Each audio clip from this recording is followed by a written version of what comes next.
स्वामी विवेकानंद। स्वामी विवेकानंद जी का जन्म 12 जनवरी सन 1863 को कोलकाता में कुलीन कायस्थ परिवार में हुआ। उनके बचपन का घर का नाम वीरेश्वर रखा गया और उनका औपचारिक नाम नरेंद्रनाथ दत्त था।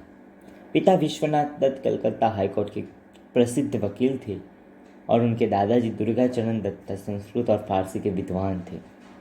उनके दादाजी ने अपने ही परिवार को 25 वर्ष की आयु में छोड़ दिया और वो एक साधु बन गए थे। माता भुवनेश्वरी देवी धार्मिक विचारों की महिला थी। उनका अधिकांश समय भगवान शिव की पूजा अर्चना में व्यतीत होता था। नरेंद्र के पिता और उनकी माँ के धार्मिक प्रगतिशील एवं तर्क संगत रवैया ने उनकी सोच और व्यक्तित्व को आकार देने में सहायता की। वह बचपन से कुशाग्र बुद्धि के तो थे ही, उपरांत वो बहुत नटखट भी थे और उनके घर में नियमित रोज पूजा पाठ होता था। धार्मिक प्रवृत्ति होने के कारण माता भुवनेश्वरी देवी को पुराण, रामायण, महाभारत आदि कथा सुनने का बहुत शौक था। उनके घर में नियमित रूप से भजन कीर्तन भी होता रहता था। परिवार के धार्मिक एवं आध्यात्मिक वातावरण के प्रभाव से बालक नरेंद्र के मन में बचपन से ही धर्म एवं अध्यात्म के संस्कार गहरे होते गए। माता पिता के संस्कारों और धार्मिक वातावरण के कारण बालक के मन में बचपन से ही ईश्वर को जानने की और उन्हें प्राप्त करने की लालसा दिखाई देने लगी थी। ईश्वर के बारे में जानने की उत्सुकता में कभी कभी वे ऐसे प्रश्न पूछ बैठते कि इनके माता पिता और कथावाचक पंडित तक चक्कर में पड़ जाते थे। सन 1871 में 8 साल की उम्र में ही नरेंद्रनाथ ने ईश्वर चंद्र विद्यासागर के मेट्रोपॉलिटन संस्थान में दाखिला लिया, जहां वे स्कूल गए। 1877 में उनका परिवार रायपुर चला गया। 1889 में कलकत्ता में अपने परिवार की वापसी के बाद वह एकमात्र छात्र थे जिन्होंने प्रेसिडेंट कॉलेज प्रवेश परीक्षा में प्रथम डिवीज़न अंक प्राप्त किए। वे दर्शन, धर्म, इतिहास, सामाजिक विज्ञान, कला और साहित्य सहित विषयों के एक उत्साही पाठक थे। उनको वेद, उपनिषद, भगवद गीता, रामायण, महाभारत और पुराणों के अतिरिक्त अनेक हिंदू शास्त्रों में गहन रुचि थी।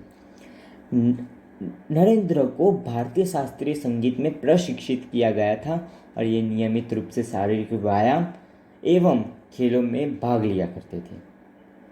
उन्होंने पश्चिमी तर्क, पश्चिमी दर्शन और यूरोपीय इतिहास का अध्ययन जनरल असेंबली इंस्टीट्यूट, जिसको आज स्कॉटिश चर्च कॉलेज कहा जाता था, 1881 में उन्होंने ललित कला की परीक्षा उत्तीर्ण की और 1884 में कला स्नातक की डिग्री पूरी कर ली। नरेंद्र ने David Hume, Immanuel Kant, Johann Gottlieb Fichte, Baruch Spinoza, George W.H. Hegel, Arthur Schopenhauer, Auguste Comte, John Stuart Mill, Charles Darwin के कामों का अध्ययन किया। उन्होंने स्पेंसर की किताब एजुकेशन 1860 का बंगाली में अनुवाद किया था, तो एक अच्छे अनुवादक भी थे। ये हर्बर्ट स्पेंसर के विकासवाद से काफ़ी मोहित थे। पश्चिमी दार्शनिकता के अध्ययन के साथ ही उन्होंने संस्कृत ग्रंथों और बंगाली साहित्य को भी सीखा। विलियम हेस्टी ने लिखा, नरेंद्र वास्तव में एक जीनियस है। मैंने काफ़ी विस्तृत और बड़े इलाकों में यात्रा की है, लेकिन उनकी जैसी प्रतिभा वाला एक भी बालक कहीं नहीं देखा, यहाँ तक कि जर्मन विश्वविद्यालयों के दार्शनिक छात्रों में भी नहीं। 1880 में नरेंद्र ईसाई से हिंदू धर्म में रामकृष्ण के प्रभाव से परिवर्तित केशव चंद्र सेन की नव विधान में शामिल हुए। नरेंद्र 1884 से पहले कुछ बिंदु पर एक फ्री मशोनरी लॉज और साधारण ब्रह्म समाज, जो ब्रह्म समाज का ही एक अलग गुट था और जो केशव चंद्र सेन और देवेंद्रनाथ टैगोर के नेतृत्व में था।